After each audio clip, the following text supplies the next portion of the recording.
All right, we're back. Wilder Minds, we're back from, this is Thanksgiving week. We're back from just a run. We just had a run. Good run. Yeah, it was a good run. I mean, it wasn't as productive as it could have been. Yeah. But it never usually is. Yeah. But all in all, deer hit the ground. A lot of deer hit the ground and a lot of good stories to tell. Yeah, It was long. For you, it was longer than for Chris and I, because you had about a 22-3 day. Yeah, I left the second, and I got back not yesterday, but the day before. Yeah, so 20 days. Saturday at like midnight. Yeah. So 3 weeks. Little detour on the way home up through Marquette and through the UP, Yeah. which is an interesting. I didn't plan on that, but yeah. So anyway, it was a long one. Yeah, Layla made her back though, hell safe yeah. and sound. She sure did. I was just all the weight in her with I all know. the gear, the camping gear. I'm like, I hope it didn't blow a tire. No, she's good to go. Yeah. She's an old war horse, man. She is, man. She's a 76er. 70. Yes, 50 years old this coming year. Woo. But There's some good bucks coming on camera down there now, man. They broke free of whatever it was. Oh, you yeah. know, they're definitely coming back. They're checking scrapes. They're back on camera. You can see them seeking right now. There's a lot out there. And Godzilla's on camera, so that's good. Blades, that bladed 8-point, he's a big, the Jumbo Junior. Jumbo Junior's sweet. Dude. He's literally Jumbo Jr. He is. He is. He looks 100%. identical. He does. And he's within 200 yards of where Jumbo died. Yeah. Like Which every day. And he was So, constant early and then disappeared while we were there. Gone. And now he's back on camera because he was on that same mineral camera all the time. And then now he's back again. So he's got that bladed first G2 on his right side. He's solid. this sweet The deer. little triple nipple booby turkey foot, whatever, 6x7 or whatever it is that Schuster calls him over in the northeast corners there. So, I mean, there's some good bucks. And then that old war horse is there too. And the Field of Dreams. Field of Dreams is Field of Dreams is sneaky. There's at the down at the dang bench. The benches had revealed some good deer cruising through there again. Yeah. So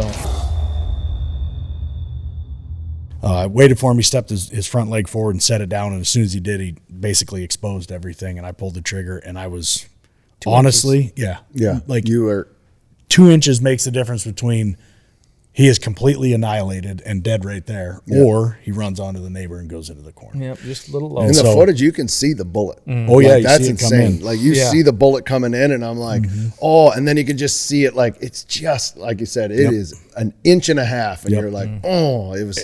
He's dying, like you said. But He's going to, He's but- going to, but it's not going to be as quick as if it was 1 inch above. Oh, he'd have been, he'd have died right there if it was an inch higher. And I could just, side note, I got to stop taking archery shots with a rifle. Like, I don't know why I'm doing that. Right? I mean, it's just, I guess it's habit. Like, and forever, I've been a high shoulder guy with a gun, but the last 2 deer I've shot, I haven't high shouldered them, and I don't know why. Yeah. I'm like, I'll just tuck it back there. No more. No more. No more. I'm done with that. Yeah. Pound them down. Break 'em down. I'm done with that. So anyway, he runs over onto the neighbor, and I said, well, he's out. The neighbor was, this year's 80 acres of standing corn still. Yeah. So I'm not going to just go blazing in there. We have permission to go on there and all that stuff, but 80 acres of corn, it's like, oof. Yeah. Went up, initial blood trail. I had some blood, not great blood. So I'm like, all right, well, the best option here is going to be to bring in a drone. Never had I done that before. I will always do that from now on. So cool. It's so effective. It is insane. There's states like Michigan where it's illegal Which is ridiculous to do. Ridiculous. And I can't figure out why. Like, I don't know. I'm going to make it my mission. We got to get it legalized here in Well, Michigan. it's illegal because they think it's going to be used for the wrong thing. Yeah. But that's not why you make something illegal. Right. You make it legal because of the benefits. Yep. And then if people break the law, then you punish them. Yep. But Exactly. you can't do that in expectation that people are going to commit. Right. Break the law. Yeah, and we'll come back because I want to elaborate on all the positives about this whole thing before this episode's over. But I'll just finish out the hunt story quick. So we brought the drone in. I had an idea where this deer was going to be based on the lay of the land. There was a big pond there with a bunch of waterways leading to it. And I'm like, he's in that waterway. I know he is. He probably ran through that corn, got into that thick, nasty waterway, and bedded up. So we got the drone up. It was a 5-minute flight time to get over there in the drone. And at 6 minutes and 37 seconds on the time code, we found the deer. Yeah. Took a minute, 37 seconds with zero disturbance, zero anything. Like, we had the deer pegged. There he is, thermal. Boom, jump in on the camera, confirm that's 100% him. And that drone's way up there too. You can't even hear it where it's at. That drone I looked at it. Altitude was 427 feet. Yep. AGL. So, I mean, that's huge. Zero disturbance, like none. You're staring at a deer through an 80x zoom, and he has no idea you're even looking at him. Yep.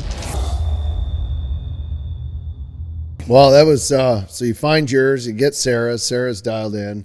Then Scott had his, and then it was so her buck. Real quick on Sarah's deer, I think he ended up being 14 inches wide. Yeah, he was, and still went 153. Yeah. You know what it takes for a buck to get to 153 at only 14 inches wide? And he wasn't super tall. I noticed tall. His mass. No. He had mass and I saw his mass. Like when she first sent the picture, phenomenal. I was like, "Ooh, that's a good heavy buck." I mean, like you could just tell the mass on him was. Mass was great. Tine length was good. I mean, it was actually 2s, 3s, and 4s were all all good. 9.86 or something like that. He's just a cool looking deer. Just an awesome deer. Yeah. So she had a great story. She had her boyfriend Tim with her. He actually stepped out and was rattling out the back of the blind, and the buck just came flying into the antlers. And it's funny because when we got in the truck that morning, I started to pull out and to take her, and she goes, "Should I grab those rattling antlers?" I literally hit the brakes and I said, "Get them." And she's like, "What?" And I said, "Get them." I'm like, "It's the last day. Get them." And she's like, "Okay." So Tim got out and went back and walked back to the thing, came back with the antlers. He actually said, "I got two." He said, "I got 2 sets. I got the small set and the big set." I said, "Get the big set." He's like, "Okay." Yeah. He's like, "Okay." So he came back with it, and lo and behold, they tried it and it worked. And it's like, it's so cool. Rattling is, you guys know. I absolutely love it. So is that the first time she rattled something in like that? Yeah, she was fired. That's cool. She had so many firsts, and that's one of the things I talked to her about. Like, she's never really seen all that kind of rut activity, the chasing, the grunting, the fighting, the snort wheezing. I mean, and where she sat all day, daylight to dark, every day. We ended up making a move the last day. We went at 10 o'clock at night. Yeah. And moved her blind. Yeah. Just to the opposite side of the timber that she was looking from the east. Yeah.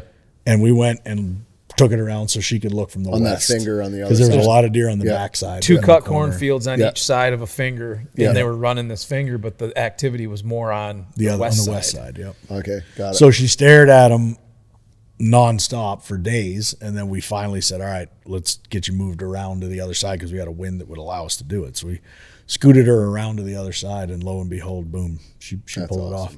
But she said, she's like, "This is actually my dream deer." She's like, "I've always wanted to kill a high, tight frame," and she knows deer. I mean, she sees. She works on hundreds of whitetails every year. Yeah. Like she's in tune with whitetails for sure. But she just said between the rutting and the chasing and just all the shit that went down, she wasn't leaving that spot. Mama say it's a new day, son.